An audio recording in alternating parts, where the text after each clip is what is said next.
எல்லாருக்கும் வணக்கம். என்னைக்கு ரிசல்ட்டு?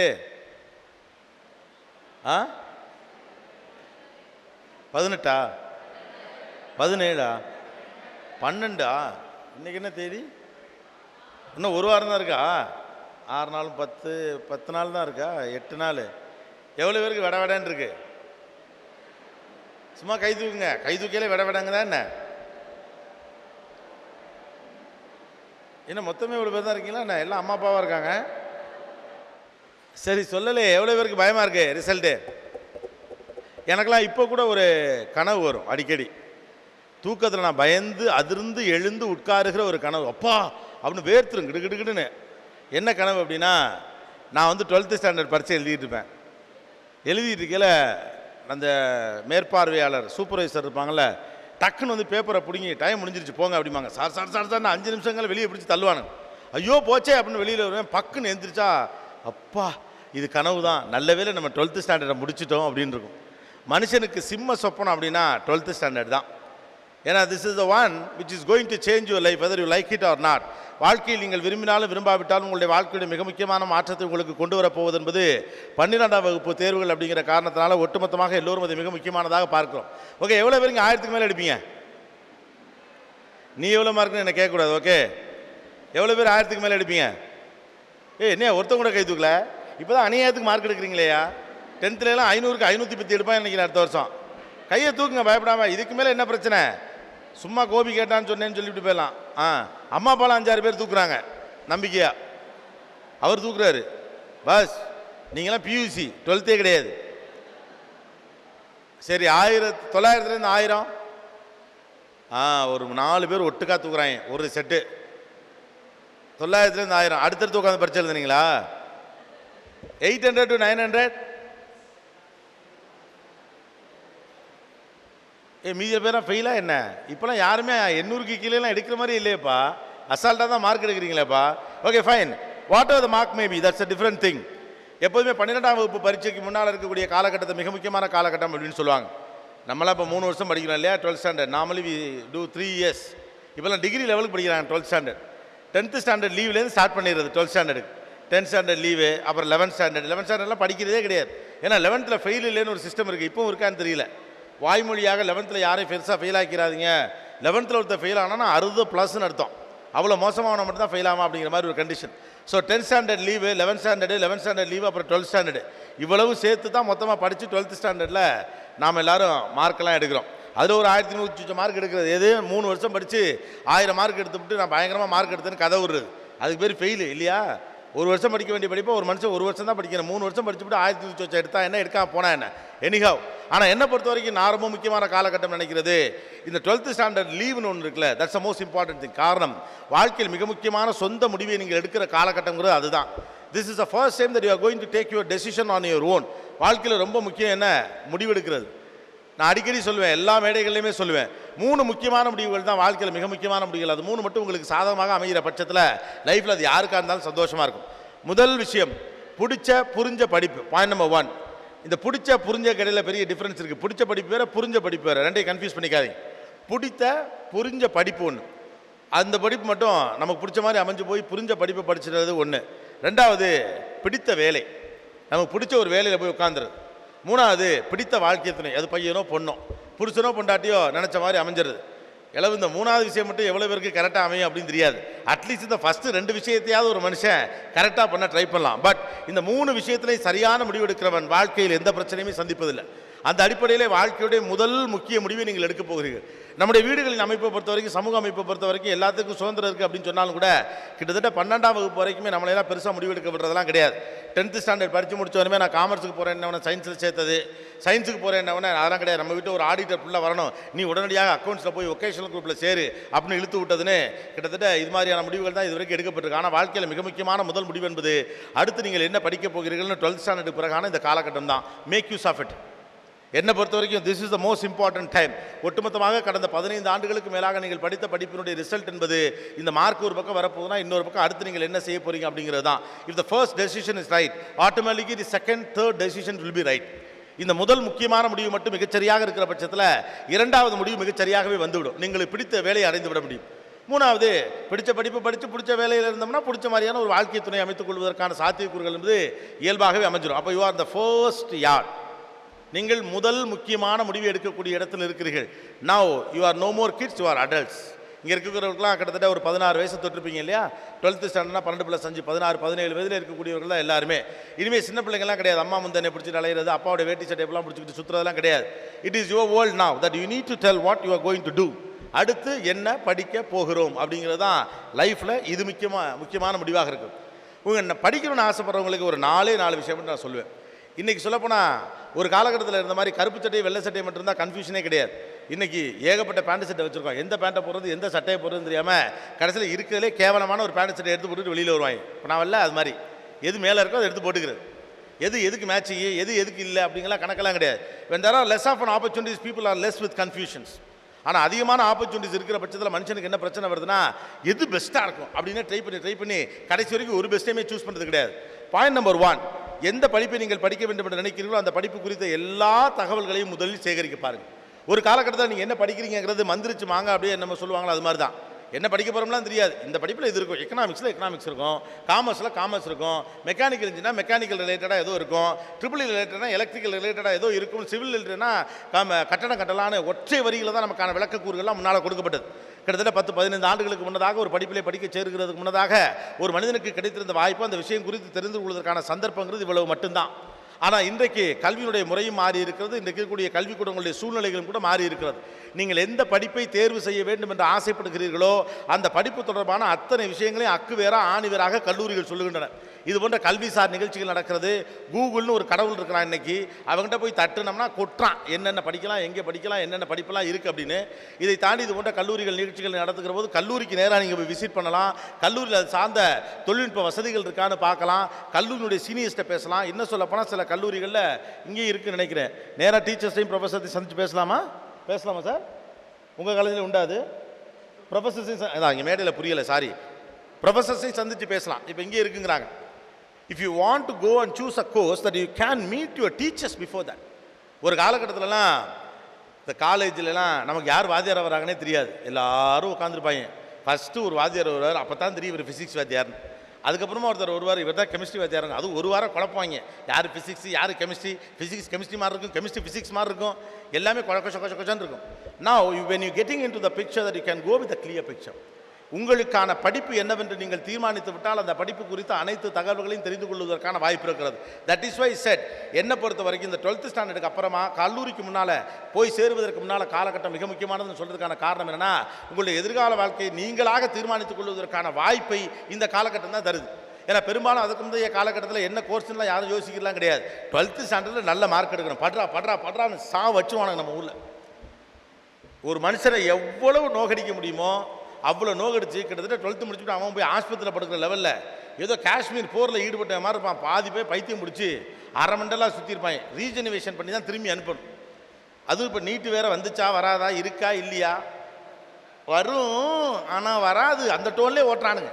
பசங்களை எப்போதுமே ஒரு பரபரப்புலே வச்சிருக்கக்கூடிய நிலை இருக்கிறது. Okay, that's a part. Point number 1, ஒரு படிப்பை நீங்கள் தேர்வு செய்வதற்கு முன்னதாக go and check what is the content of that education. Mechanical choose பண்ணிக்கலாம், மெக்கானிக்கலில் என்ன இருக்குது. நமக்கு பெருவாரியாக படிப்பை நம்ம எப்படி பார்க்குறோம்னா, இப்போ அதுவும் சமீப காலமாக படிப்பு ரொம்ப ஃபேண்டசி ஆயிடுச்சு. எவனும் படிக்காத படிப்பாக படிக்கணும்னு முடிவு பண்ணுறாங்க. படிப்பு என்பது ஒரு ஸ்டேட்டஸ் சிம்பலை போல மாறிக்கொண்டு இருக்கிறது. வித்தியாசமான பல படிப்புகளை படிக்க வேண்டும் அப்படின்னு பல்வேறு துறைசார் படிப்புகள் அதிகரித்ததுடைய காரணம் என்னன்னா, ஒரு குறிப்பிட்ட துறையை தேர்வு செய்து படிக்க வேண்டும் என்று ஆசைப்படுகிற போது அவருக்கு அந்த துறை இல்லாமல் போகக்கூடாது என்பதற்காகத்தான் நிறைய துறைசார் படிப்புகள் உருவாக்கப்பட்டது. கெமிஸ்ட்ரி, பயாலஜி, பயோகெமிஸ்ட்ரி, இப்படி பிரித்து ஜெனட்டிக்கல் இன்ஜினியர் வரைக்கும் பல்வேறு விதமான படிப்புகள் உருவாக்கப்பட்டது. நோக்கம் என்பது ஒருவருக்கு குறிப்பிட்ட துறை சார்ந்த விருப்பமோ அறிவோ இருக்கிற பட்சத்தில் அவர் ஏமாந்து விடக்கூடாது அல்லது அந்த அறிவு பயன்படாமல் போய்விடக்கூடாதுங்கிறது தான் பல்வேறு துறைகள் உருவாக்கப்பட்டன. ஆனால் இன்னமும் கூட இவ்வளவு தூரம் கல்வியிலே பல்வேறு விதமான மாற்றங்கள் ஏற்பட்ட பிறகும் கூட நாம் மேலெழுந்த வாரியாகவே ஒரு படிப்பை பார்க்கக்கூடிய ஆட்களாக இருக்கிறோம். பிஏ தமிழ் லிட்ரேச்சரில் தமிழ் இருக்கும், இங்கிலீஷ் லிட்ரேச்சர் இங்கிலீஷ் இருக்கும், அப்புறம் அதில் கெமிஸ்ட்ரியாக இருக்கும். உங்கள் வாழ்க்கையை தீர்மானிக்க போகிற விஷயம் குறித்து தீவிரமாக ஆராய்வதில் எந்த தவறும் இல்லை. ஏன்னா இப்பொழுது நீங்கள் ஆராயம் விடுவீங்கன்னா கடைசி வரைக்கும் இல்லை ஃபேன் வேணாம். ஆனால் பரவாயில்ல, இந்த அட்டெம்ப்ட் இஸ் பெட்டர். பெரும்பாலும் இது போன்ற நிகழ்ச்சிகள் பகல் நேரத்தில் தான் நடத்துவாங்க, பசங்களுக்கு சிரமம். ஆனால் இது மாதிரி கொஞ்சம் ஈவினிங் நடத்துறது நல்ல ஐடியா பண்ணுறீங்க, அருணை இன்ஜினியரிங் கல்லூரி. And I would like to appreciate this college for this event. One, and my appreciation and என்னுடைய பாராட்டுகளும் வாழ்த்துக்களும் 25வது ஆண்டுவில் இந்த அருணை கல்லூரி காலடி எடுத்து வைக்கிறது. பெரிய விஷயம். ஒரு காலேஜ் 25 இயர்ஸ் கிராஸ் ஓவர் பண்ணி போகிறது அப்படிங்கிறது. So go and visit the college. Point number 1. அது கொஞ்சமும் சுரங்காதீங்க. லைஃப்பில் பின்னால் மொத்தமாக கஷ்டப்படுறது போல முதல்ல கொஞ்சமாக கஷ்டப்படுறது பெட்டர். நாம் எப்போதுமே அப்புறம் பார்த்துக்கலாம் கேட்டகரியை சேர்ந்தவங்களாம், அதெல்லாம் சரியாக போயிடும், அதெல்லாம் பார்த்துக்கலாம். கிடையாது. இது முதல் முக்கியமான முடிவு.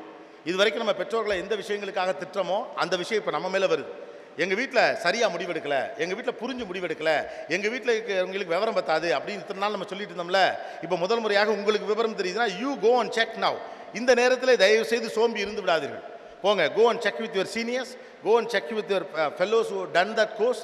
ஏற்கனவே ஒரு மெக்கானிக்கல் படித்தவனை, சிவில் படித்தவனை, ட்ரிபிள் படித்தவனை ஒவ்வொருத்தரையும் போய் பாருங்கள், கேளுங்க.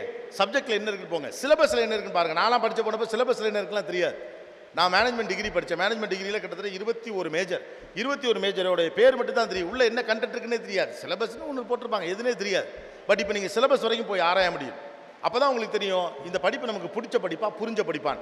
நிறைய பேருக்கு நிறைய படிப்பு பிடிக்கும், ஆனால் புரிஞ்சிருக்காங்கிறது தெரியாது. மனுஷனுக்கு ஃபேண்டசி இருக்க எல்லாம் படிக்கும். என்ன படிக்க போகிறேன்? ஏரோநாட்டிக்கல் இன்ஜினியர் படிக்க போகிறேன். ஏரோநாட்டிக்கல் இன்ஜினியர் படிச்சுட்டு ஃப்ளைட் ஓட்டுறேன், ஏதோ ஒன்று நம்மளா மனசில் வச்சுக்கிறது. மீடியா படிக்க போகிறேன், படிச்சுட்டு எடுத்த உடனே கோட்லாம் போட்டு நியூஸ் வாசிக்க சொல்லி தருவாங்க அப்படின்னு நினச்சிக்கிட்டே நீங்கள் போவீங்க. கிடையாது. உள்ளே போய் பார்த்த பிறகு தான் ஜேர்னலிசம்னா என்ன, மாஸ் கம்யூனிகேஷனா என்ன அப்படிங்கிற விவரம் தெரியும். சிவில் அப்படின்னா எடுத்தோடனே உங்களை 25 மாடி கட்டடத்தெல்லாம் கட்ட விட மாட்டாங்க. மனிதனுக்கு ஒரு கற்பனை அடிப்படையிலே படிப்பை பார்க்கக்கூடாது. அது பழைய தலைமுறை, அவங்களுக்கு அந்த வாய்ப்புகள் இல்லை. வாய்ப்புகளற்ற ஒரு சமூகம் தன்னுடைய படிப்பை கற்பனையாகவே பார்த்ததை போல வாய்ப்புகளை பெற்ற ஒரு சமூகம் கூட இருந்து விடக்கூடாது. நான் சென்னைக்கு வந்த புதுசில் கிட்டார் கற்றுக்கணும்னு ரொம்ப ஆசை. கொஞ்சம் கொஞ்சமாக காசு சேர்த்து மியூசிக்கல்ஸ்னு ஒரு இடத்துல போயிட்டு அந்த ஆசிரியரை பார்த்து, சார் நான் கஷ்டப்பட்டு காசு சேர்த்து வந்திருக்கேன், எனக்கு கிட்டார் கற்றுக் கொடுத்துருங்க, எல்லாருக்குமே கிட்டார் ரொம்ப பிடிக்கும். கற்றுக்கலாம்ப்பா அப்படின்னாரு. அட்வான்ஸ் கட்டணும்னாரு. அட்வான்ஸ் கட்டிட்டு நான் சொன்னேன், எனக்கு எதுவும் பெருசாலாம் வேணாம் சார், இளையநிலா பொழிகிறது மட்டும் கற்றுக்கிட்டா போதும் அப்படின்னா. எது நம்முடைய ஒரே நோக்கம் இளையநிலா பொழிகிறது மட்டும்தான். அவர் சொன்னார், உனக்கு டிங்கு சவுண்டு சரியாக வர்றதுக்கே 3 மாதம் ஆகும், இளையநிலா பொழிகிறதெல்லாம் இப்போலாம் நடக்கவே நடக்காதுன்னு. நான் சொன்னேன், 3 மாதத்தில் இளையநிலா பொழிகிறத வாசிக்கிறேன்னா இல்லையா பாருன்னார். வாசிக்க முடிஞ்சால் வாசிக்கப்பா, முதல்ல டிங்கு வரட்டும்னார். 4ஆவது நாள் டிங்குன்னு அடித்தப்போ சவுண்டோடு சேர்ந்து ரத்தமும் வந்துருச்சு, வரல அந்த ஸ்ட்ரிங்கில் போய் அடிச்சிச்சு. இப்போ மாதிரி ஷாப்பை பெட்டர் ஸ்ட்ரிங்ஸ்லாம் அப்போ கிடையாது. அத்தோடு விட்டவன் தான். சைச்சே இந்த பழம் புளிக்கும், கித்தார்லாம் ஏமாத்துறாங்க அப்படின்னு முடிச்சிட்டேன். காரணம், போன உடனே இதை கற்றுக்க முடியும் நான் நினச்சேன். நம்முடைய கற்பனை அடிப்படையில் தயவு செய்து எந்த படிப்பையும் பார்க்காதீர்கள். கோ அண்ட் செக். மனுஷனுக்கு பிடிக்கிறது வேற, புரிகிறது வேற. பிடிச்சி புரிஞ்சிருக்கணும். சும்மா நமக்கு நிறைய விஷயம் பிடிக்கும். ஒரு பைக் வாங்கி ஓட்டிகிட்டு வர்றோம், ஏத்தாப்பில் ஒருத்தர் பைக்கில் வரையில அந்த பைக்கு பிடிக்கும். அப்புறமா அந்த பைக்கை வாங்கினோம்னா இன்னொரு பைக்கு பிடிக்கும், கொஞ்ச நாள் கழிச்சு புல்லட் பிடிக்கும், அது வேற. எது எனக்கு புரியும்? பாயிண்ட் நம்பர் 2, என்னுடைய நேச்சுரல் ஸ்ட்ரென்த்தோட எந்த subject connected, it is very important. நம்ம பெரும்பாலும் அதை பார்க்கறது இல்லை. நமக்கு இருக்கக்கூடிய இயல்பான அறிவோடு ஒத்துப்போகிற படிப்பு எது, எந்த துறைசார் அறிவு நமக்கு இயல்பாகவே இருக்கிறது. நீங்கள் படிப்பெல்லாம் தேடுறதுக்கு முன்னால் முதல்ல உங்களை தேடணும். இது ரொம்ப முக்கியமான ஏரியா. சில பேருக்கு காமன் சென்ஸே இருக்காது, அல்லது எனக்கு டெக்னிக்கலாகவே ஒன்றும் தெரியாது, அல்லது இந்த குறிப்பிட்ட துறை சார்ந்து தெரியாதுன்னு அதை சூஸ் பண்ணாதீங்க. அடிப்படையிலே கட்டடக்கலை மீது எனக்கு ஆர்வம் இருக்கா, ஆர்கிடெக்சர் எடுங்க. நிறைய வீடுகளை கட்டுவதை சிறு வயதுலேருந்தே நான் வேலை பார்த்து கவனிச்சிருக்கேன். அல்லது குடும்பத்திலேருந்து சிவில் இன்ஜினியர்ஸ் நிறைய பேர் இருக்காங்க, என்னுடைய ஃபியூச்சரில் அது சப்போர்ட்டாக இருக்கும், எனக்கு பேசிக்காகவே இந்த கிரியேட்டிவ் சென்ஸ் இருக்கா, go and check with that civil நமக்கு ஒத்து வருமா அப்படின்னு பாருங்கள். உங்களுடைய இயல்பான அறிவோடு எந்த துறைசார் படிப்பு ஒத்து வருகிறது என்பதை கவனிக்க வேண்டியது மிக முக்கியமான பொறுப்பு இருக்குது. பாயிண்ட் நம்பர் 1, ஒரு சப்ஜெக்ட் என்னங்கிறத புரிஞ்சுக்கோங்க. பாயிண்ட் நம்பர் 2, உங்களுடைய நேச்சுரல் ஸ்ட்ரென்த்தோட அது கனெக்ட் ஆகுதா. இயல்பாகவே எல்லாருக்கும் ஒரு ஸ்ட்ரென்த் இந்த உலகத்தில் உண்டு. எனக்கு எந்த ஸ்ட்ரென்த்லேருந்து தயவு செஞ்சு நினைக்காது.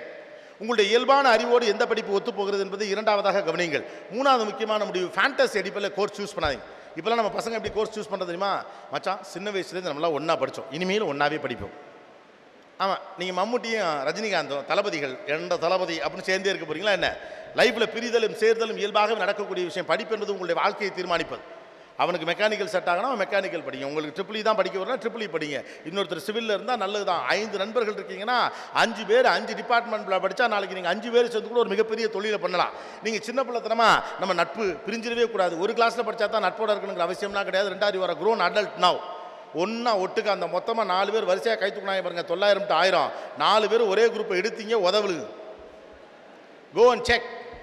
ஒன்றா போவோம், ஒன்றா இருப்போம். அப்புறம் 5வது முக்கியமான விஷயம், காலேஜுக்காரங்க சொல்ல மாட்டாங்க, நான் சொல்லிடுறேன். காலேஜ் போனோடனே நம்மளாம் சிறகரிச்சு பறக்கலாம். நோ, கிடையாது. ஒரு பொண்ணு நெஞ்சிலே கை வச்சிருச்சு, உண்மையை சொல்லிட்டான் அப்படின்ட்டு. ஏன்னா அது படிச்சுக்கிட்டு இருக்க மாட்டேன். பழைய படத்தில் சின்னி ஜெயந்தி முரளிலாம் ஒரே ஒரு நோட்டை பேக்கில் அப்படி சொல்லிட்டு போவாங்களா, அப்போலாம் காலேஜ் போக முடியாது.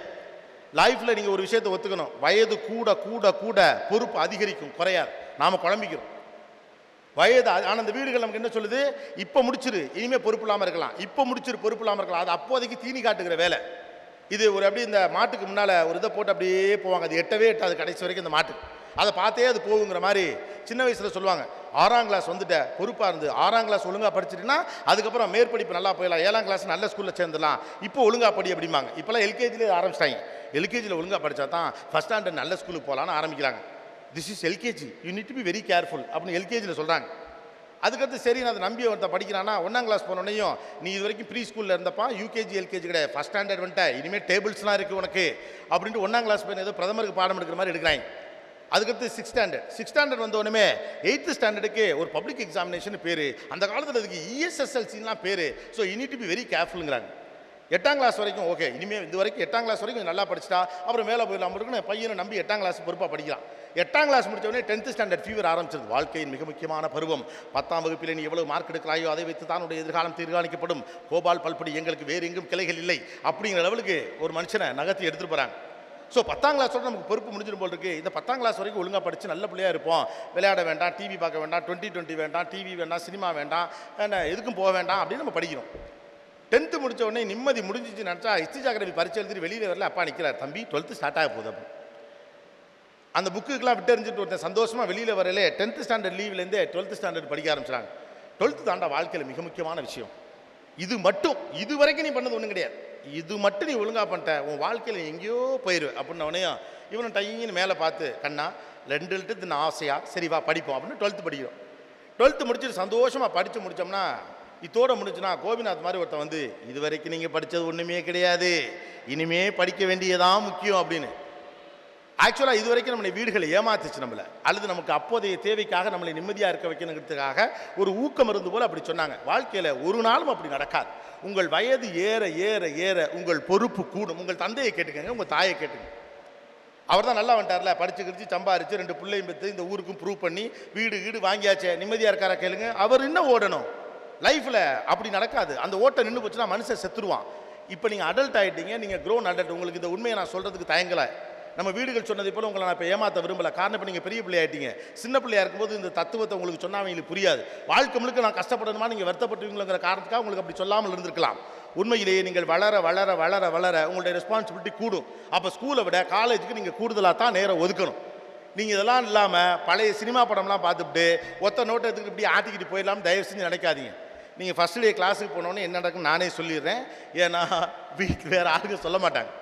நீங்கள் பல்வேறு கனவுகளோட ஆஹா இந்த பக்கம் பொம்பளை பிள்ளைங்களாம் இருக்குது, இந்த பக்கம் பசங்களாம் இருக்காங்க, நம்முடைய கனவு நிறைவேறிடுச்சு, காதலிச்சு ஒரு பிள்ளைங்க கல்யாணம் பண்ணி பண்ணலாம், காலேஜ் போகிறவங்களாம் இருக்கான் நாட்டில். உள்ளே போனவனையும் ஃபஸ்ட்டு டே சார் மாதிரி ஒருத்தர் உள்ளே வருவார். உள்ளே வந்து இங்கிலீஷில் ஸ்டார்ட் பண்ணுவார். இது வரைக்கும் நீங்கள் என்ன படிச்சிங்கிறது வேறு. It is immaterial to us. The life starts from today. You are no more kids, you are adults. இன்னையிலேருந்து தான் நீங்கள் ரொம்ப சீரியஸாக படிக்கணும் பாரு. அப்போ 12 வருஷம் நாங்கள் படித்ததுன்னு கடல் அலைகள் நிற்கும், புறாக்கள் பறந்ததெல்லாம் நிற்கிற மாதிரி பாரதி ராஜா படத்தில் மறந்த மாதிரி இருக்கும். But the fact is a fact. இந்த மேடையிலே நான் பேசுவதை விட அடுத்த மேடை என்பது எனக்கு பொறுப்பை தான் கூட்டும், குறைக்காது. அதற்கடுத்த மேடை அதை விட பொறுப்பை கூட்டும், அதற்கடுத்த மேடை அதை விட பொறுப்பை கூட்டும். இதான் மனிதனுடைய இயல்பு, சமூகத்தின் இயல்பு, வாழ்வின் இயல்பு. 17 வயசு உங்களுக்கு வந்துருச்சு, இந்த உண்மையும் தத்துவத்தை நீங்கள் புரிந்து கொள்கிறேன். வாழ்க்கை இதோடு முடியும் என்றால் மரணம் தான் உன்னை முடிச்சு வைக்கும். நவ் இப்போ தான் உங்கள் வாழ்க்கை ஸ்டார்ட் ஆகுது. உங்கள் வாழ்க்கை ஸ்டார்ட் ஆகுது நான் ஏன் சொல்கிறேன் அப்படின்னா, இது வரைக்கும் உங்களுடைய வாழ்க்கையுடைய அதிக தலையீடுகள் இருந்திருக்கலாம். Now you R a grown adult. உங்கள் படிப்பை நீங்கள் சூஸ் பண்ணுறதுலேயும் தொடங்கி இனிமேல் பொறுப்புகள் உங்களுக்கு அதிகரிக்கும் என்பதை தயவு செய்து புரிந்து கொள்ளுங்கள். ஸோ ஃபேண்டசி அடிப்படையில் ஒரு கோர்ஸை சூஸ் பண்ணாதீங்க. ஃபேண்டசி அடிப்படையில் ஒரு கோர்ஸை நீங்கள் சூஸ் பண்ணுறப்ப ஃபஸ்ட்டு ஒரு செமஸ்டர் உங்களுக்கு நல்லா இருக்கலாம், அவ்வளவுதான். ஒரு செமஸ்டர் கூட தாங்காது. ஏன்னா நீங்கள் நினச்சதில் பாதி இருக்காது. நான் சொல்ல போனால் 90% இருக்காது. நம்ம எப்போதுமே ஒரு அவுட்புட்டை பற்றி மட்டும் தான் கவலைப்படுறோம்.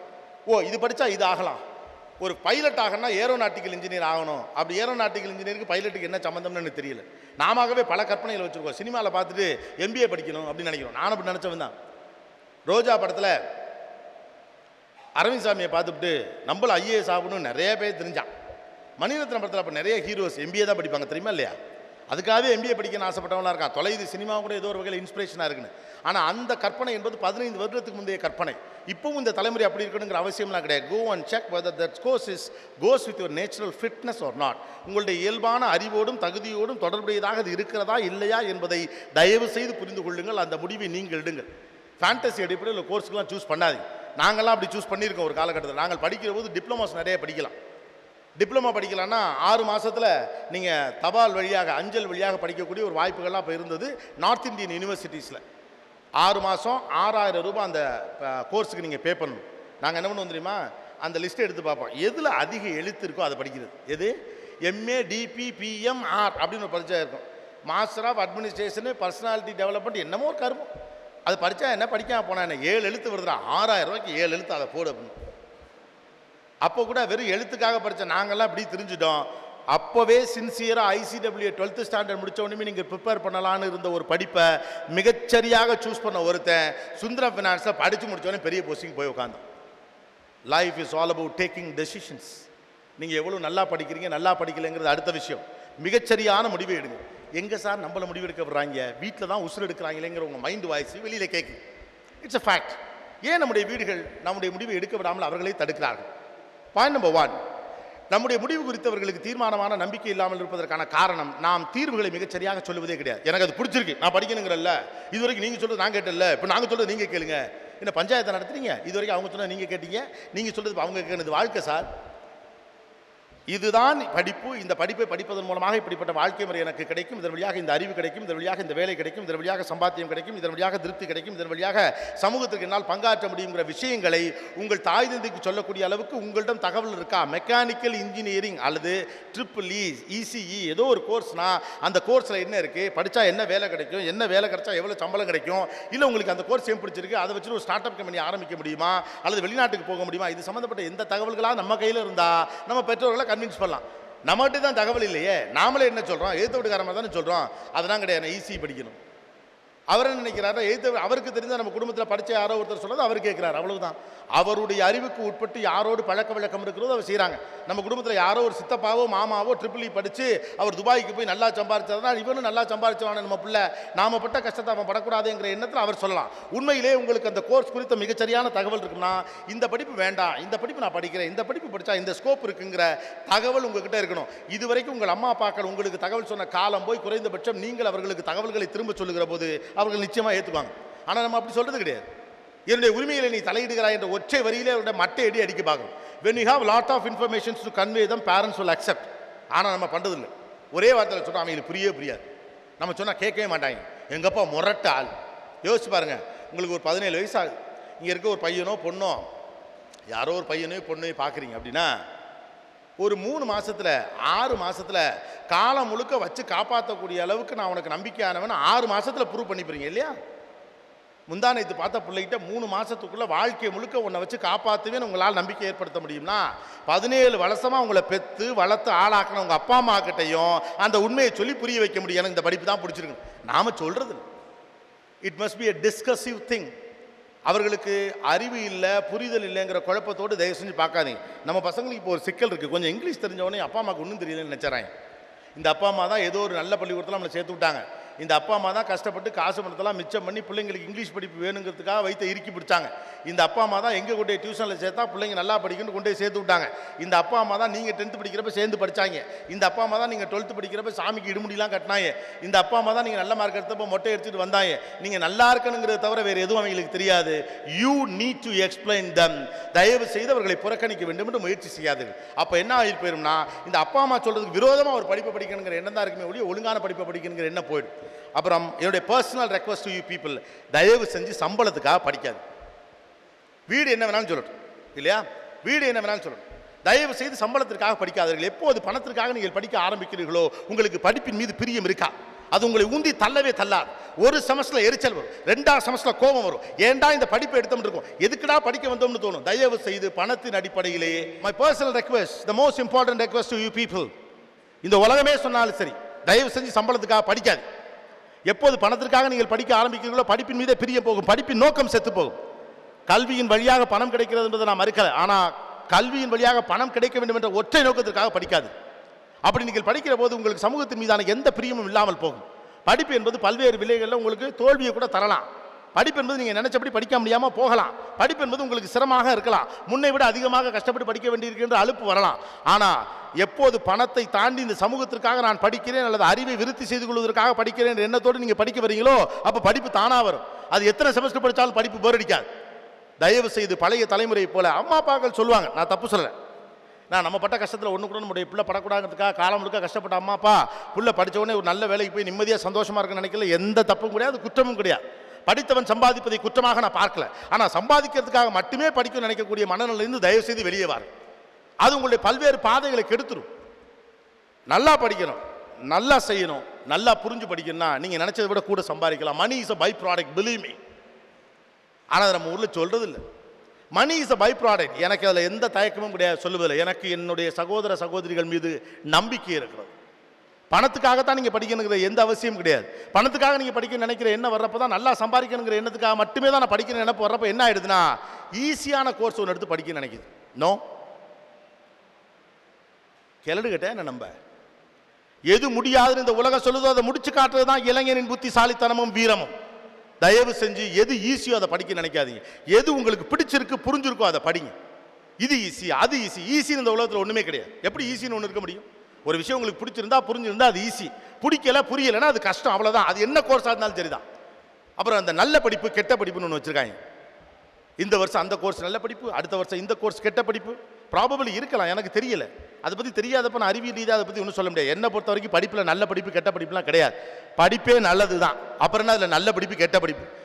இந்த வருஷம் இந்த படிப்புக்கு மார்க்கெட்டில், அந்த வருஷம் அந்த படிப்பு மார்க்கெட்டில். நல்லா படித்தா எந்த படிப்புக்கு என்னைக்கு மார்க்கெட் இருக்கு, பஸ் வேலை இருக்குது வேலை இல்லைங்கிற கன்ஃபியூஷனுக்குலாம் நீங்கள் மண்டையை போட்டு உடச்சிக்காதீங்க.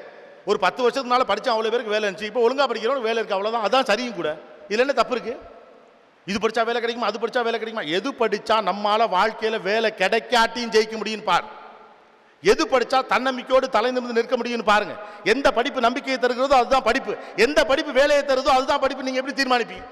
எந்த படிப்பு நம்பிக்கையை தருகிறதோ அது படிப்பு. எந்த படிப்பு நம்பிக்கையை தரவில்லையோ அது உங்களுடைய படிப்பு அல்ல. நம்பிக்கையோடு படிக்கிறவன் தானாக வாழ்க்கையில முன்னேறுவான். தயவு செய்து பணத்திற்காக படிக்க வேண்டும் என்ற எண்ணத்திலிருந்து வெளியே வாருங்கள். அது ஒரு போன தலைமுறையுடைய மனநிலை. Education is something which you love the society. கல்வி என்பது சமூகத்தின் மீதான பிரியம். கல்வி என்பது சமூக மாற்றத்திற்கான ஒரு திறவுகோல். கல்வி என்பது சமூகத்தை சீரமைப்பதற்காக உங்கள் கையில் கொடுத்துக்கக்கூடிய ஒரு மிகப்பெரிய ஆயுதம். It is a weapon for the youngsters to change this society. It is a contribution towards the society. Education is not the pathway to reach ATM machines. ATM மிஷின்களை சென்று அடைவதற்கான பாதையின் பேர் கல்வி என்று நீங்களாக தயவு செய்து புரிந்து கொள்ளாதீர்கள். கல்வி என்பது சமூக புனரமைப்புக்கான ஒரு ஏற்பாடு. முடியாததை முடித்து காட்டுவதற்கான ஒரு சாத்தியக்கூறு. இந்த தேசத்தை திருத்துவதற்காகவோ மாற்றுவதற்காகவோ இளைஞர்கள் கிடைத்திருக்கக்கூடிய மாபெரும் ஆயுதம். தயவு செய்து 10,000க்கு 15,000க்கு 20,000க்கு அடமானம் வைக்காதீங்க. என்னை பொறுத்தவரைக்கும் education is nothing but loving to the society. இந்த சமூகத்தின் மீதான தீரா பிரியமும் காதலும் தான் கல்வி. அது எப்படி 10,000க்கு 5,000க்கு படிப்பீங்க? நீங்கள் நல்லா படிங்க சார், அது 100,000 1 கோடி ரூபாய் தானாக வரும். தயவு செஞ்சு பயப்படாதீங்க. ஒரு சாதாரண குடும்பத்திலிருந்து படிக்கக்கூடியவன் படித்து நல்ல வேலைக்கு போய் சம்பாரித்து அம்மா அப்பா காப்பாற்றணுங்கிற இயல்பான அபிலாஷையின் மீது எனக்கு எந்த குற்றச்சாட்டும் கிடையாது. அப்படி தான் இருக்கணும். படித்தவனுக்கு நல்ல காசு கிடைக்கும், நம்ம குடும்பம் சந்தோஷப்படணும். கிட்டத்தட்ட உங்களை இன்ஜினியரிங் படிக்க வைக்கிறதுக்காக இந்த குடும்பம் எத்தனை ஆண்டுகள் போராடி இருக்கு. உங்களை 12ஆம் கிளாஸ் வரைக்கும் கொண்டு வந்து சேர்க்கறதுக்காக ஒரு தந்தையின் தியாகம் என்ன, ஒரு தாயின் தியாகம் என்ன, ஒரு குடும்பத்தின் தியாகம் என்ன, இவங்களுக்குலாம் நீங்கள் எப்போ திரும்ப செய்ய போறீங்க? எஜுகேஷன் இந்த சமூகம் எப்படி பார்க்குன்னு பாருங்க. சமீபத்திய வருடத்தில் ஒரே ஒரு நேர்கோட்டை தான் பார்க்குது. Education is the reaching way to ATM machine. ATM மிஷினுக்கு போகிற பாதைக்கு பேர் education. Point number 1. Point number 2, இன்ஜினியரிங்கில் சேர்ந்த உடனே ஒரு கம்பெனியில் சேர்ந்த மாதிரி நினச்சிக்கிறது. என்ன மனநிலை இது? இது என்ன மனநிலை? தயவு செஞ்சு பெற்றோர்களை இதை சப்போர்ட் பண்ணாதீங்க. இந்த மனநிலை இன்ஜினியரிங்கில் படிக்கிறதுங்கிறது இன்ஜினியரிங்கை கற்றுக்கிறது தான். அதுக்கடுத்தது தான் வேலை. இப்போ கல்லூரிகளுக்கு என்ன நிலைக்கு ஆயிடுச்சு பாருங்கள், நெருக்கடி. கல்வி சொல்லித்தர வேண்டிய கல்விக்கூடங்கள் எம்ப்ளாய்மெண்ட் ஏஜென்சி மாதிரி வேலை பார்க்க வேண்டியிருக்குங்க. அறிவை பெறுவதுதான் கல்வியின் நோக்கம், வேலையை பெறுவது அல்ல. வேலை என்பது பை ப்ராடக்ட், அது நடக்கும். அறிவை பெற வேண்டும் என்ற எண்ணத்தோடு படிக்க வாங்க. அப்பதான் பிடிச்ச படிப்பை படிப்பீங்க, புரிஞ்ச படிப்பை படிப்பீங்க, விருப்பப்பட்ட படிப்பை படிப்பீங்க. இல்லைன்னா நேரத்தை வேண்டாம் வெறுப்பா பிள்ளைய பற்றி காண்டாமிருகன் பேர் வச்ச கதையா, எதுக்கு வேலை கிடைக்குமோ அதை மட்டும் எடுப்போன்னு படிப்பீங்க. அப்பெல்லாம் ஒன்று கிடையாது சார். பிஎஸ்சி ஜாலஜி படித்தவனுக்கு இங்கே வேலை இருக்குது, பிஏ லிட்ரேச்சர் தமிழில் படித்தவனுக்கு வேலை இருக்குது, பிஏ இங்கிலீஷ் லிட்ரேச்சர் படித்தவனுக்கு வேலை இருக்குது, மெக்கானிக்கலுக்கு வேலை இருக்குது, ட்ரிபிள்இக்கு வேலை இருக்குது, இசிக்கு வேலை இருக்குது, எல்லாத்துக்கும் வேலை இருக்குது. ஒழுங்கா புரிஞ்சு பிடிச்சி படித்து விருப்பத்தோடு படிக்கிறவனுக்கு தானா வேலை இருக்குது. தலையெழுத்தேன் படிக்கிறவனுக்கு ஒரு நாள் வேலை இல்லை. விருப்பத்தோடு படிங்க. சமூகத்தின் மீதான பிரியத்தின் பேர் தான் கல்வி. Education is nothing but giving back to the society. இந்த சமூகம் உங்களுக்கு எவ்வளவோ கொடுத்துருக்கு. நான் படித்தேன் நினைக்காது. நான் அப்படி நினச்சதில்லை, நீங்களும் இப்படி நினைக்காதீங்க, நினைக்கவும் கூடாது. இன்னைக்கு நான் இந்த இடத்துல வந்து நிற்கிறேன்னா ஏன் அறிவில் வந்து நின்று நினச்சா என்னை விட முட்டா பயவனாக இருக்க முடியுமா? This is the place which is given by you. இந்த இடத்திற்கு நான் வந்ததுக்கு பின்னால் என்னுடைய ஆசிரியர்கள் இருக்கிறார்கள், என் பெற்றோர்கள் இருக்கிறார்கள், என் உறவினர்கள் இருக்கிறார்கள், என் நண்பர்கள் இருக்கார்கள். இவன் நம்ம வீட்டு பிள்ளைடான்னு தூக்கி பிடிச்சி 1000 பேர், லட்சம் பேர், கோடிக்கணக்கானவன் நிற்கிறான். அவனுடைய ஒட்டுமொத்த வடிவமாக தான் நான் இங்கே நிற்கிறேன். நான் என்பது நான் என்று இந்த சமூகம், நீங்கள் என்பது நீங்கள் அல்ல இந்த சமூகம். You are not an individual, you are a society. The society has contributed for you people to getting educated. நீங்கள் படித்து வாழ்க்கையில் ஆளாகி உயர வேண்டும் என்ற ஒரு நல்ல எண்ணத்திற்காக இந்த சமூகமே உங்களுக்கு பங்களித்திருக்கிறது. இந்த சமூகத்திற்கு நீங்கள் திரும்ப கொடுப்பதற்கு பேர் தான் கல்வி. See, education is such a big scale. Education அவ்வளோ பெரிய விஷயமா பாருங்க. கல்வியின் மீது தானாக மரியாதை. கல்வி நமக்கு ஒரு பொருள் போல மாறி போனதுக்கு என்ன காரணம்னா கல்வியின் வழியாக சம்பாத்தியம் கிடையாது, கல்வியின் வழியாக சமூக மாற்றம். Education is an opportunity to change the society. இந்த சமூகத்தின் எத்தனை கோளாறுகள் மீது உங்களுக்கு கோபம் இருக்கிறது, இந்த சமூகத்துடைய எத்தனை போதாமைகள் மீது உங்களுக்கு ஆத்திரம் இருக்கிறது. மீம்ஸ்லையும் அதுலையும் திட்டி திட்டி தீர்த்துக்கிட்டே இருக்கமே, எல்லாத்துலையும் யூடியூப்லாம் வண்டையா திட்டுறமே. ஏன் இறங்குங்க, செய்யுங்க, மாத்துங்க. ஒரு கல்வியாளன் சமூகத்தை மாற்றுவதை போல இந்த உலகம் மாற்றிட முடியுமா? இவ்வளவு நெருக்கடிகளுக்கு பிறகு கூட இந்தியாவில் எப்போதுமே டாப் 3 இருந்துகிட்டே இருக்கும் தமிழ்நாடு. ஏன் படித்தோம், உசுரை கொடுத்து நம்மளை படிக்க வச்சிருக்கானுங்க. Academically we are very strong. It is very unfortunate why we are getting educated. That's the most $1 billion question. எதுக்காக படிக்கிறோம் தான் நமக்கு தெரியாது, படிக்கிறது நல்லா தெரியும். படிக்க சொன்னால் நம்மள மாதிரி ஒரு பேர் படிக்க முடியாது. இங்கே மட்டும் இல்லை, உலகம் முழுக்க. அமெரிக்காவில் கூட இந்திய பிள்ளைகள் எங்கே படிக்குதோ அங்கே தேடி தேடி தேடிதுன்னு கொண்டு பிள்ளைகளை சேர்க்குறானுங்க. ஏன்னா அதுதான் டாப் 10 ஸ்கூல்ஸில் வந்துடும். 10 out of 10 அமெரிக்காவில் இருக்கக்கூடிய பள்ளிக்கூடம் எல்லாத்துலேயும் அதிகமாக படிக்கக்கூடிய பிள்ளைகள் இந்திய பிள்ளைகள் தான். இந்திய பிள்ளைகளோட போட்டி போட முடியாமல் தான் அமெரிக்க பிள்ளைகளும் கஷ்டப்படுது, சீன பிள்ளைகளும் கஷ்டப்படுது. நம்மளோட போட்டி போடுறதுக்கு ஒரே ஆள் கொரிய பிள்ளைகள் மட்டும்தான். வேறு எவனாலும் நம்மளால் போட்டி போடவே முடியல. எங்கே போனால் நல்லா படிக்கிறோம் சார். அமெரிக்காலையும் நம்ம தான். எங்கெல்லாம் இந்தியர்கள் குடியிருக்கிறாங்களோ அங்கே இருக்கக்கூடிய பிள்ளைங்கள் தான் 10 out of 10. அங்கே தான் ரியல் எஸ்டேட் விலையே கூட, அங்கே வீடு கிடைக்காது, வேலை அதிகம். எங்கே இருந்தாலும் படிக்கிறோம். இவ்வளோ படிக்கிறோமே, என்ன கிழிக்கிறோம்? இவ்வளோ படிக்கிறோமே. Think about the whole America, who has the population of 33 crores, 33 கோடி மக்கள் தொகை வைத்திருக்கக்கூடிய அமெரிக்க தேசம் ஒரு வருடத்திற்கு வெறும் 30,000 இன்ஜினியர்களை தான் உருவாக்கும். The whole America, supposed to be number 1 country in the world, who claims themselves they are technically strong. உலகத்திலே டெக்னிக்கலி அறிவியல் ரீதியாக மிகப்பெரிய வளர்ச்சி பெற்றவர்கள் என்று தங்களை சொல்லிக் கொண்டிருக்கக்கூடிய அமெரிக்கா ஒரு வருடத்திற்கு வெறும் 30,000 இன்ஜினியர்கள் தான் உருவாக்கும். The population of 7.5 crores, வெறும் 7.5 கோடி வரை வைத்திருக்கிற, approximately 7.5 crores, not even 7.5 crores, it is 7 crore. ஒரு 7.5 கோடி பேரை வைத்திருக்கக்கூடிய இந்த தமிழ்நாடு ஒரு வருடத்திற்கு 2,25,000 இன்ஜினியர்களை உருவாக்குது. 33 கோடி பேரை வச்சிருக்கக்கூடிய உலகத்தின் நம்பர் 1 நாடுன்னு சொல்லிக்கிறவன் 30,000 பேரை உருவாக்குறான். வெறும் தமிழ்நாடு 2.5 லட்சம் பேரை, 2.5 லட்சம் பேரை உருவாக்கும். இங்கே மட்டும் இல்லை, உலகம் முழுக்க நல்லா படிக்கிறோம். எந்த நாட்டுக்கு போய் நீங்கள் வேணாலும் கேளுங்க, ஹூ இஸ் த காம்படிட்டர், எந்த ரேஸை வேணாலும் நீங்கள் கேளுங்க. ஹிஸ்பானிக்கை கேளுங்க, போர்ச்சுகீஸை கேளுங்க, ஆப்ரோ அமெரிக்கனை கேளுங்க, ஜாப்பனீஸ் அமெரிக்கனை கேளுங்க, கொரியன் அமெரிக்கனை கேளுங்க, எவனை வேணாலும் நீங்கள் கேளுங்க. எவன்டா பெரிய காம்படிட்டர்னு கூப்பிட்டு கேட்டு பாருங்க. இந்தியன் இந்தியன் இந்தியன் தான் அவ்வளோ பேருன்னு சொல்கிறான். இவ்வளோ படிக்கிறோம், என்ன பண்ணுறோம்? சாப்பிட்றோம். அம்மனமா பார்லிமெண்ட் முன்னால உங்க விவசாயெல்லாம் போய் நிற்கிறான். அம்மனமா கேட்க நாதி இல்லை. இவ்வளவு அறிவியலையும் தொழில்நுட்பத்தை வைத்துக் கொண்டு விவசாயிகளுக்கு தேவைப்படக்கூடிய தொழில்நுட்பத்தை நம்மளால ஏன் குறைஞ்ச விலையில உருவாக்கவே முடியல? கொத்து கொத்த அள்ளிட்டு போச்ச நாகப்பட்டத்தில் கடவுளை செத்து செத்து குமிஞ்சானுங்களே. இன்னமும் கூட சுனாமி வருவதை முன்கூட்டியே கண்டறிவதற்கு தேவைப்படுகிற தொழில்நுட்பத்தை மிகச்சரியாக நம்மால் துல்லியமாக கணிக்க முடியல. இவ்வளவு இன்ஜினியர்கள் இருக்கீங்களே. தெரு தெருவா காரா ஓடுது, ஃபாக்ஸ் வேகன் காரை. இத்தனை ஆண்டுகள் ஊரை ஏமாத்தி ஒலையில போட்டுட்டு இருந்திருக்கானே, ஒண்ணுமே தெரியலையே நமக்கு. அமெரிக்காவில் காரை செக் பண்றப்ப கூட அங்க பொல்யூஷன் கண்ட்ரோல் கரெக்டா வர மாதிரி ஒரு ஏமாத்து வேலையை பார்த்திருக்கான். டீசல் கார்கள் மீதான மரியாதையும் நம்பிக்கையுமே குலைச்சு தூக்கி இருக்கான். ஆனா உலகத்திலே பெரிய கம்பெனி சொல்லப்படுகிற ஃபாக்ஸ் வேகன் எல்லா இடத்துல போய் நெட்டும் போல்ட்டு திரும்பினீங்களே, எல்லா கம்பெனியும் வந்துருச்சே. இங்கிட்டு போய் பார்த்தீங்கன்னா ஃபோர்டில் தொடங்கி பென்ஸில் தொடங்கி எல்லாமே இந்தியாவில் உருவாகுதே. ஆனால் ஏதாவது நம்மோட்டா யோசிச்சு பாரு. நெட்டு போல்ட்டு திருவுறது, இன்ஜினை கண்டுபிடிக்கிறது எல்லாம் நாம. ஆவித ப்ரொடியூசர்ஸ். என்றைக்கு பொருள் மீது உங்களுக்கு உரிமை இருக்கிறதோ, நிலத்தின் மீது உரிமை இருக்கிறதோ, அன்னைக்கு தானே நீங்க முதலாளிகள். 7,000 சம்பளத்துக்கும் 8,000 சம்பளத்துக்கும் 10,000 சம்பளத்துக்கும் எத்தனை நாளைக்கு இந்த சமூகம் மூளை விற்கும்? கொரியன் கம்பெனிகள் எவ்வளவு நாள் நெட்டும் போல்ட்டும் திரும்பும்? Let us create our own companies, guys. Come. படிங்க, அதுக்கு படி, அந்த நம்பிக்கையோடு படிங்க. Get into the college with a vision. நான் நேற்று நைட்டு தான், இன்னைக்கு காலையில் தான் வெளிநாடுலாம் போயிட்டு வந்து சேர்ந்தேன். ஸோ அங்கே ஒரு கிளைமேட்டு, நம்ம ஊரில் இவ்வளோ வந்து வருகன்னு அக்கி நட்சத்திரம் வரவேற்றிருக்கேன்னு தொண்டையெல்லாம் வலிக்குது. வந்து அப்படியே பொத்துனாப்பில் பேசிட்டு போயிடணும் அப்படி தான் நினச்சேன். நானும் எல்லா நேரமும் அப்படி தான் நினைக்கிறேன். சேஷாதிரிகிட்ட கூட அதான் சொன்னேன், கொஞ்சம் அப்படியே அமைதியாக பேசிட்டு போகிறேன், என்ன போல் டயர்டாக இருக்கீன்னு வந்தோடனே அவனு கேட்டார். ஆனால் பசங்களை பார்த்தா பேசணும்னு தோணுது. ஏன்னா நம்ம தான் விட்டோம், நம்ம தம்பி தங்கச்சிகளாவது விட்டுறாதா பிடிச்சிடாதான்னு ஒரு வேட்கையும் ஆசையும் தான். அறிவன்று இந்த சமூகத்தின் மீதான பெரும் காதலும் பேரன்பும் தான் நான். நீங்களும் அதுவாக தான் இருக்கணும். Don't you feel it is a self-esteem issue? There are 2.5 lakh engineers are coming out from this state. There is no product coming in, no car, no cell phone, no technical awareness. Google 6th sense போயிட்டான், reverse சர்ச்சுக்கு வந்துட்டான், reverse search என்ஜினுக்கு வந்துட்டான், manless காருக்கு உள்ள போயிட்டான். Volkswagen, Google காரனும் apple காரனும் அடுத்த காரை போடுறான். நாம 7 விட்டுட்டானா 7+ எப்போ வரும்? அசிங்க நமக்கு இது. அதை வரிசையில் நின்று வாங்குவதை பெருமையாக இத்தனை ஆண்டுகள் சொல்லிக்கொண்டே இருக்கும் என்றால் வரலாறு நம்மை கேலி பேசிவிடும். உங்களை எல்லாரும் இந்த ஊண்டுக்குள்ள அடைக்க பார்க்குறான். 25,000 ரூபா சம்பளம் வாங்கிட்டா போதும்டான்னு நம்ப வைக்கிறான். நோ, 10,000 பேருக்கு வேலை கொடுக்கணும், அதுக்கு தான் நம்ம படிக்கிறோம். இல்லாதவனுக்காக எடுத்து செய்யணும், அதுக்கு தான் படிக்கிறோம். கஷ்டப்படுற ஒருத்தனை கை தூக்கி விடணும், அதுக்கு தான் படிக்கிறோம். இந்த சமூகத்தை மாற்றணும், அதுக்காக தான் படிக்கிறோம். நம்ம சோறு திங்கிறதுக்கு இல்லை. But let the world make you to think such a way. சாப்பிடுறதுக்கு தாண்டா படிக்கிறேன்னு ஏமாத்துறான். No, we are the rulers of this world. We need to prove rest of the world. Yes man, we did it. You should feel it as a self-esteem. உங்களுக்கு அது சுயமரியாதை பிரச்சனையா தோணும். 2 லட்சம் பேர் படிக்கக்கூடிய ஒரு ஸ்டேட்ல ஒருத்தர் சாகலாமா? Why this is happening? We should feel ourselves. நம்மள கேட்கணுமா இல்லையா? அதுக்கு படி. That's the most important thing when you are choosing a course. Have a vision. 10% பேர் விஷனோட வந்தாலும் இந்த ஸ்டேட் எங்க போகும், இந்த கண்ட்ரி எங்க போகும்? 2 லட்சம் பேர்ல 10%, 10% vision. Go with the vision guys. Don't underestimate yourself small.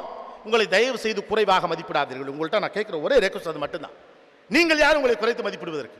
உங்கள் குறித்த எங்கள் மதிப்பீடு ரொம்ப உயரமா இருக்கு. 60 ஆண்டுகளுக்கு முன்னால எந்த வசதியும் இல்லாத தேசத்துல பொறுக்கி தெரிஞ்சான், கஷ்டப்பட்டான். இன்னைக்கு உங்களுக்கு என்ன கஷ்டம்? 60 ஆண்டுகளாக இந்த சமூகம் உங்களுக்காக போராடி இருக்கு.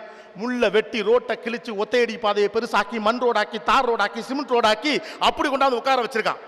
உலகம் முழுக்க பிள்ளைங்க படிக்கிறாங்க. உங்களுக்கான வசதி உலகத்தில் எங்கேயாவது இருக்கா? நீங்கள் அண்ணாந்து ஆச்சரியப்படக்கூடிய அமெரிக்காவிலும் ஆஸ்திரேலியாவிலும் இந்த வசதி கிடையவே கிடையாது. 16 வயதுக்கு பிறகு சொந்த வீட்டுக்கு வாடகை கொடுக்கணும்னு சொல்றாங்க. நீங்க தான் கஷ்டப்படணும். KFCலயோ ஹங்கிரி ஜாக்ஸ்லயோ ஏதோ ஒரு பார்லயோ இரவு நேரத்தில் பணி செஞ்சு உங்கள் உயர்கல்விக்கு நீங்க போய் காசு கட்டணும். அப்பா தானே கட்ட மாட்டான். ஆனா புள்ள சாகிற வரைக்கும் அவனுக்காகவே கடைசி வரைக்கும் போராடுற அப்பா அம்மாக்கள் 3 வேளை சாப்பாட்டில் 1 வேளை சாப்பாட்டை இறுக்கி பிடிக்கிறான். பிள்ளைக்கு செருப்பு வாங்கணுங்கிறதுக்காக பிஞ்ச செருப்பை திரும்ப திரும்ப தச்சு போடுறான். 4 கட்டம் போட்டே சட்டையை வச்சுக்கிட்டு 40 வருஷம் ஓடா வேலை பார்த்து பிள்ளைய படிக்க வச்சுட்டு செத்து போயிடறான்ப்பா. அந்த அப்பனுக்கு நீங்க என்ன பண்ணுவீங்க? What you are going to give back to them? உங்க அப்பா விடுங்க. வளர்ந்த நாட்டிலாம் ஹோட்டல்ல வேலை பார்க்குறான், இலை எடுக்கிறான் சார். இலைன்னா ஊர்ல பிளேட் எடுக்கிறான். நீங்க போங்க ஒரு ஹோட்டலுக்கு. இன்ஜினியரிங் காலேஜில் படிக்கிறேன், கஷ்டம், ஃபீஸ் கட்ட முடியல, அதான் இலை எடுக்கிறேன்னு மட்டும் சாப்பிட வரவன்ட்ட சொல்லி பாருங்க, உங்க கையை பிடிச்சிருவாங்க. படிக்கிற பிள்ளை இப்படி இலை எடுக்கிறியாடான்னு கண் கலங்கிடுவான். அவ்வளவு நல்லவர்கள் நிறைந்த தேசம் அது. This is such a lovely state guys. கல்வி என்பது சமூகத்தின் மீதான பிரியம். இந்த மனிதர்களுக்கு நீங்கள் எதை திரும்ப செய்ய போகிறீர்கள் என்ற கேள்விக்கு உங்கள் மனதில் பதில் இருக்கும் என்றால் என்ன படிக்கணும் உங்களுக்கு தானா தோணும். வாழ்வின் மிகப்பெரிய முடிவு, the most decisive thing, be aware of it. இந்த 5வது விஷயம் நான் ஏன் இவ்வளவு உணர்ச்சி வசப்பட்டு பேசுறேன்னா, இதனுடைய பர்சனல் ரெக்வெஸ்ட். ஒட்டுமொத்தமாக கடந்த 25 ஆண்டுகளாக இந்த சமூகத்தை புரட்டியே போட்டு வச்சாச்சு. படிங்க வேலைக்கு போங்க, படிங்க வேலைக்கு போங்க, படிங்க கம்பெனி ஆரம்பிங்க, ஸ்டார்ட் அப் பண்ணுங்க. உலகம் முழுக்க உங்களை வச்சே வேலை வாங்கிட்டு இருக்கான். உங்க வேலை எப்போ நடக்கும்? when you are going to come up with your own product guys. ஒரு போனோட விலை 70,000 ரூபாய். 70,000 எத்தனை வருமா? ஒரு 7 வீட்டு பொண்ணு கல்யாணம் நடந்துரு பாஸ். இல்லாத வீட்டு பிள்ளைல கல்யாணம் பண்ணி போலாம் 70,000 ரூபாய்க்கு. உங்ககிட்ட 70,000க்கு போனை விற்கிறான். What is the actual cost of the phone? என்னைக்கா யோசிச்சிருக்கமா? அதை பிரஸ்டீஜ் ப்ராடக்டாக மாத்திரான். மார்க்கெட்டிங் மெத்தடாலஜி யோசிச்சு பாருங்க. 70,000 ரூபாய் மதிப்புள்ள அந்த ஃபோனை கையில் வச்சிருக்கிறதுக்கு பேர் தான் கௌரவம்னு நமக்கிட்டே ஒரு இமேஜை கிரியேட் பண்ணுறான். அந்த ஃபெதர் டச்சை நீங்கள் ஹேண்டில் பண்ண பிறகு உங்களால் வேற ஃபோனே தொட முடியாத அளவுக்கு உங்கள் உளவியலை மாற்றுகிறான். ஒரு பொருளுடைய உற்பத்தி விலை என்னவோ அதிலிருந்து 10,000 மடங்கு விளைவித்து உங்களிடம் பொருள் விற்கப்படுகிறது. அந்த தொழில்நுட்பத்தை நீங்களே கையில் கொண்டு வருகிற போது, உங்கள் மக்களுக்காக செய்கிற போது அதை 10 மடங்கு விலை குறைச்சு பண்ணலாமே. நம்ம பிள்ளைங்க எல்லாம் அனுபவிக்குமே. உழைச்ச காசு முழுக்க ஊராங்கிட்ட கொண்டு போய் கொடுக்கறதுக்காக இவ்வளவு பேரை படிக்க வச்சோம். உழைச்ச காசு முழுக்க அவ்வளோத்தையும் படிக்க வச்சுட்டு கொத்து கொத்தா சாவ கொடுக்கவா இவ்வளவு பிள்ளைகளை படிக்க வச்சோம். ஊராம்ட்டுக்காரெல்லாம் வேடிக்கை பார்த்துட்டே வாய பொழுது நிற்கிறதுக்காக இத்தனை லட்சம் பேரை படிக்க வச்சோம். உங்க அப்பனாத்தாலும் இந்த சமூகம் உங்களுக்கு செய்ய வேண்டியதை செஞ்சிருச்சு. இந்த சமூகத்துக்கும் உங்கள் குடும்பத்துக்கும் நீங்க என்ன செய்ய போறீங்கன்னா கேள்வி. It is your time to give back to the society. இல்லாதவனுக்கு செய்கிறதுக்கு ஏதாவது பண்ணுங்க, கஷ்டப்படுறவனை கை தூக்கி வர்றதுக்கு ஏதாவது படிங்க. அந்த எண்ணத்தோடு படிக்க போகிறவனுக்கு படிப்பு ஒரு நாளும் பிரச்சனை இல்லை. 1000 பேருக்கு சோறு போடணும், இல்லாதவனை கை தூக்கி வரணும், கஷ்டப்படுறவனை காப்பாற்றணும் எண்ணத்தோடு படிக்க போகிறவனுக்கு என்ன பிரச்சனை? ஒரு பிரச்சனையும் இல்லை. ஒரு எழுத்து கூட எழுதாம தான் இங்கே நான் வந்தேன். பேச தடுமாறுதா? இல்லையே. பிரியம், சமூகத்தின் மீதான பிரியம் மட்டும்தான் மனுஷனை செயல்பட வைக்கும், அறிவு செயல்பட வச்சிடாது. தானா படிப்பு வரும், சமூகத்தின் மீது பிரியம் வேணும். உங்க வயசுல எத்தனை பேர் படிச்சுட்டான் யோசிச்சு பாரு. நீங்களாம் 12ஆம் கிளாஸ் முடிச்சுட்டு வந்து ஏதோ ஒரு கல்யாண மண்டபத்தில் அந்த காலேஜ், அரணை காலேஜ் இந்த ஃபங்க்ஷன் நடத்துது, கோபிநாத் வந்து பேசுகிறான். இது எத்தனை பேருக்கு நடந்துருச்சு? எவ்வளோ பேர் 5ஆம் கிளாஸோட படிப்பு நிறுத்திட்டான்? எத்தனை பேர் 7ஆம் கிளாஸோட படிப்பு நிறுத்திட்டான்? எத்தனை பேர் வீட்டில் அப்பன் செத்து போயிட்டான்னு சொல்லிட்டு படிப்பை பாதிலே நிறுத்திட்டு பள்ளிக்கூட வாசல்ன்று அழுதுகிட்டே போகிறான்? எவ்வளோ பேர் பெரிய பெரிய கல்லூரியை கடந்து போகிறப்ப வாழ்க்கையில் நம்ம விட்டுவிட்டோமே அப்படின்னு நினைக்கிறான். அவனுக்கு சேர்த்து படிக்கணும் சார், அதுக்கு பேர் தான் கல்வி. Education is not for you. அது ஒரு 3 வேளை சோற்றுக்கான ஏற்பாடு அல்ல, ஒரு சமூக மறுமலர்ச்சிக்கான சாத்தியம். It is an opportunity for a renaissance to the society. It is not for you. It is for the society. இனிமேலும் தயவு செய்து உங்களை சின்ன பிள்ளைகளா நீங்க நினைக்காதீங்க. உங்களை அப்படித்தான் இந்த உலகம் வச்சிருக்கு. பன்னாட்டு நிறுவனங்கள் உங்களை அப்படித்தான் ஏமாத்தி வச்சிருக்கு. உங்களுக்கு ஒன்றும் தெரியாது, 3 வேளை சாப்பாடு கிடைச்சாலே போதும், 25 ரூபா சம்பளம் கிடைச்சாலே போதும், ஃப்ளைட்டில் ஒரு அம்மா அப்பா கொடுத்துட்டா. நம்ம 4 தமிழ் சினிமா பார்த்துட்டு 5-6 கனவு தான் வச்சிருக்கோம். நல்ல வேலைக்கு போகணும், சம்பாரிச்சு மாதம் சம்பாத்தியத்தில் அப்பாவுக்கு ஒரு வேட்டி, அம்மாவுக்கு ஒரு பட்டுப்படம் எடுத்தாந்துட்டு, தங்கச்சிக்கு ஒரு சுடியார் எடுத்து கொடுத்துட்டு, சாமி படம் முன்னால் வச்சு கும்பிட்டா சோழி முடிஞ்சா? எவ்வளோ நாள் இந்த கனவு காணுவீங்க? அசியமா இல்லை? 25 வருஷத்துக்கு முன்னால் எங்கள் அண்ணன் கண்ட கனவியாது. நானே இந்த கனவை தாண்டி வந்துட்டேன். நீங்கள் எங்கே இருக்கணும்? ஒரு முறை அம்மா அப்பாவை விமானத்தில் அழைத்து செல்ல வேண்டும். மொக்க மேட்டதில் அம்மா அப்பாவை அழைத்து செல்ல சொந்தமாக ஒரு விமானம் வாங்க வேண்டும். அப்படி யோசிங்க. இப்பெல்லாம் பேராசைப்படக்கூடாது. உழைக்கிறோம், நல்லவங்க கையில் காசு இருக்கிறதுல எந்த தப்பு இல்லை, இல்லாட்டி கெட்டவங்க காசு போயிடும். நல்லவனுங்க படிங்க, சம்பாரிங்க, நல்லது செய்யுங்க. நல்லவன்ட்ட தான் காசு இருக்கணும். நல்லவன்ட்ட காசு இருந்தால் நல்லதுக்கு போகும், கெட்டவன்ட்ட காசு இருந்தால் கெட்டதுக்கு போகும். நீ நல்லவனா படி, சம்பாரி, 4 பேருக்கு செய். எனக்கு எனக்கு எனக்கு நான் சுருங்கிடும். எல்லாருக்கும் அறிவும் பணமும் எல்லாருக்குமானது, நமக்கானது அல்ல. ஏன்னா அது எல்லாராலும் தான் நமக்கு கொடுக்கப்பட்டது. எஜுகேஷன் செஸ்ஸுக்காக எடுத்து எல்லா பேரும் ஏன் காசை வைக்கிறான்? எத்தனையோ விஷயத்துக்கு சொன்னங்கிறானே. எஜுகேஷன் ரிலேட்டடாக ஒரு செஸ் வைத்தாலோ ஒரு வரியினாலோ ஏன் சொன்னங்க மாட்டேங்கிறான்? பிள்ளைங்க படிக்கட்டுன்னு நினைக்கிறான். இந்த சமூகம் படித்து தான் ஜெயிச்சிருக்கு, படித்து தான் பகுத்தறிவு வந்துச்சு, படித்து தான்டா பொம்பளை கேவலப்பட சொன்னா வந்துச்சு, படித்து தான் ஜாதிக்கு எதிராக நிற்கணும்னு சொன்னிச்சு, படிப்பு தான் எல்லாத்தையும் தந்துச்சு. அடுத்த இடத்துக்கு நம்ம நகர்ந்து போகணும். உலக நாடுகள் கல்வியின் வழியாக செய்த எதையுமே நம்ம செய்யலை.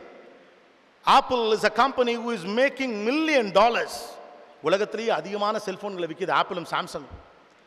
The company Apple who is making their phone as a status symbol. சமூக அந்தஸ்தாக ஒரு ஃபோனுங்கிற ஒரு ப்ராடக்டை மாற்றி வச்சிருக்க ஆப்பிள் உலகத்திலேயே அதிக ஸ்மார்ட் ஃபோனை விற்கிது. Apple is a company selling the maximum number of smartphones, especially in India. இந்தியாவில் விற்கிது. But Apple doesn't have a single manufacturing unit. You know that? உலகத்திலேயே அதிகமான ஸ்மார்ட் போன்களை விற்பனைக்கு சந்தைக்கு கொண்டு வந்திருக்கக்கூடிய இந்த ஆப்பிள் ஒரு மேனுஃபேக்சரிங் யூனிட் கூட வச்சல சொந்தமாக. எவ்வளோ ஐடியா பாருங்க. இலிச்சாப்பள்ளிலாம் பார்த்து இந்தோனேஷியா, பங்களாதேஷ், நம்ம அப்புறமா சைனா எல்லாத்தையும் கொடுத்து தொழில்நுட்பத்தை மட்டும் வச்சுருக்கான். எப்படி உப்பு எவ்வளோ போடணும், புளி எவ்வளோ போடணும் மட்டும் இவன் கொடுத்துருவான். மீதி எல்லாத்தையும் நம்ம வக்கனையை உட்காந்து குழம்பாக்கி கொடுத்தா அவன் விற்றுக்குவான். Uber is a company which is making $1 trillion today. Uber car இன்னும் அவன்கிட்ட ஒரு கார் கூட சொந்தமாக இல்லை. ஊபர் முதலாளியே ஊபரில் வாடகைக்கு போகிறான். வெறும் ஐடியா, ஜஸ்ட் அன் ஐடியா. பாருங்கள், கூகுள் அடுத்து மேன்லெஸ் காரை கொண்டு வந்துட்டானா என்ன ஆகுன்னு தெரியல. எல்லா டெக்னாலஜியும் காசு கொடுத்து வாங்குறதுக்காக நாய் மாதிரி வேலை பார்க்குறோம். உங்கள் டெக்னாலஜி என்றைக்கு உலகம் விலை கொடுத்து வாங்கும்? என்றைக்கு இந்திய பொருட்கள் உலக சந்தை முழுக்க போகும்? அப்படி தானே இருந்தோம் நாம. உலகமே இந்தியாவை தானே தேடிச்சு, இந்திய பொருட்களுக்காகத்தானே தேடிச்சு, வளங்களுக்காக தேடிச்சு, கொண்டுகிட்டு போயிடுச்சு. இப்போ அறிவை கொண்டுகிட்டு போகுது. ரெண்டுக்கும் எந்த பெரிய வித்தியாசம் இல்லை. இந்தியாவிலேயே மிகப்பெரிய வியாபாரம் குறைந்த விலைக்கு இங்கு மூளைகள் விற்கப்படும் அப்படிங்கிறது தான். Let us make money for our own society guys, not for some வெள்ளக்காஸ். இல்லாதவன் உங்கள் பக்கத்து வீட்டில் உட்காந்து தான் பாருங்க, சுப்பிரமணி ராஜான்னு எவனை நண்பன் தான் பாருங்க, அவனுக்காக படிங்க. அவனை கை தூக்கி விடுறதுக்கு இந்த கல்வி பயன் பண்ணால் அதுக்கு தான் கல்வியின் பேர். Education is nothing but giving back to the society. இங்கே இருக்க பசங்கள்லாம் ஃபியூச்சரில் கல்யாணம் பண்ணி ஒரு அப்பாவான பிறகு நான் சொல்கிறது இப்போ புரியும். இப்போ சொல்ல போகிற விஷயம் இப்போ புரியாட்டியும் பரவாயில்ல. ஒரு தடுப்பூசி ஒன்று இருக்குது, ஒரு 350 ரூபாய் 400 ரூபாய், எனக்கு விலை கரெக்டாக தெரியாது. அதனுடைய நோக்கம் ஒரு குறிப்பிட்ட வகை நோய் வராமல் தடுப்பதற்காக போடப்படக்கூடிய ஒரு தடுப்பூசி. அந்த தடுப்பூசி அதே நோக்கத்திற்காக அதே தடுப்பூசி இன்னொன்று இருக்குது, அது விலை ஒரு 3500 4000 இருக்கும், 10 மடங்கு விலை கூட கிட்டத்தட்ட. இந்த 2 ஊசிக்கு என்ன வித்தியாசம்? 2 அதே நோயை தடுத்துரும், அதில் எந்த பிரச்சனையும் கிடையாது. ஆனால் மருத்துவ ரீதியாக ஏற்றுக்கொள்ளப்பட்ட பக்க விளைவுகள்னு சில விஷயங்களை சொல்லுவாங்க. அந்த மாதிரி இந்த ஊசியை போட்டால் பிள்ளைக்கு 3 நாள் காய்ச்சல் வரும், தூக்கி தூக்கி போடும், சளி பிடிக்கும், அழுகும், ஊசி குத்தையில் வலிக்கும். அதே ஊசி 3500 இருக்கே, அந்த ஊசியே நீடிலே நைஸாக இருக்கும், அவ்வளோவா வலிக்காது, பிள்ளைக்கு காய்ச்சல் வராது, தூக்கி தூக்கி போடாது. காசு இருக்கிற ஒரு அப்பன் பிள்ளை அழுக கொடுக்க முடியாது, காய்ச்சலுக்கு விட முடியாதுன்ட்டு 3500 காசு கொடுத்து ஊசியை போட்டு போயிடறான். ஆனால் காசு இல்லாத ஒரு அப்பன் பிள்ளைக்கு 350 ரூபா, வெறும் காசு இல்லை இருந்தால் கொடுத்துருப்பான், பிள்ளை அழுக விட்டுக்க மாட்டான். காசு 350 ரூபா கொடுத்துட்டு பிள்ளைக்கு ஊசி போடுறப்ப சவத்தை பார்த்து திரும்பி நின்றுட்டு அழுகிறான். 3 நாளைக்கு அந்த பிள்ளைக்கு ஜன்னி வந்து தூக்கி தூக்கி போடுறப்ப மடியில் தூக்கி வச்சுக்கிட்டு தலையில் அப்படியே பத்து போட்டுக்கிட்டு நெஞ்சில் சாய்ச்சிக்கிட்டே அழுகுறான். கேவலம், காசு இருந்தால் என் பிள்ளை அளவிட்டுக்க மாட்டேன்னு. அந்த ஏழை இந்திய அப்பனுக்கு பதில் சொல்ல நம்ம அறிவியலுக்கு வக்கில்லையாங்கிறது தான் கேள்வி. Don't we have the capacity to answer this ordinary Indian citizen? பிள்ளை அழ கொடுத்துட்டு இருக்கான். உங்களால் இப்போ இமோஷனலாக எவ்வளோ ஃபீல் பண்ண முடியும் தெரியாது. நாளைக்கு நீங்கள் ஒரு பிள்ளை பற்றி அது வயிற்று மடியில் கிடந்து அழுகிறப்ப தெரியும். உங்கள் அப்பா அம்மாவுக்கு இதை புரிஞ்சுக்க முடியும். அந்த ஏழை இந்திய அப்பனுக்கு பதில் சொல்றதுக்காக படிங்க, பணக்கார கம்பெனிகளுக்கு பதில் சொல்றதுக்காக நீங்க படிக்க வேண்டிய அவசியம் கிடையாது. அது ட்ரெண்டு. ஏசிகள் நிறைய வந்த பிறகு ஏசி மெக்கானிக்னாங்க. ஏசி மெக்கானிக் எல்லாம் ஏசி மெக்கானிக் படிச்சான். ஏதோ ஒரு கம்பெனிக்கு படிக்காதீங்க. There are two kind of education. Education for the society, education for the market. சந்தைக்காக படிப்பது வேறு, சமூகத்திற்காக படிப்பது வேறு. நீங்க சமூகத்துக்காக படிப்பீங்க, அதான் நல்லது. சந்தைக்கு விலை போக மாட்டோமோ என்று பயப்படாது. எவன் சமூகத்திற்காக பிரியத்தோடு படிக்கிறானோ அவன் சந்தையிலும் ஜெயிப்பான். You don't worry about that.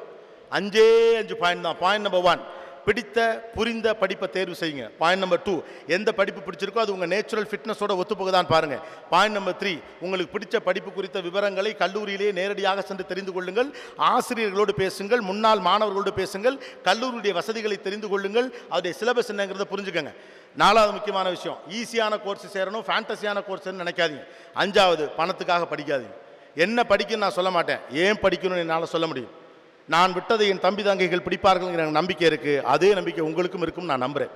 சந்திர காற்று நம் ஜன்னலில் வீசட்டும், சரித்திரம் நாளை நம் சாதனை பேசட்டும். நன்றி, வணக்கம்.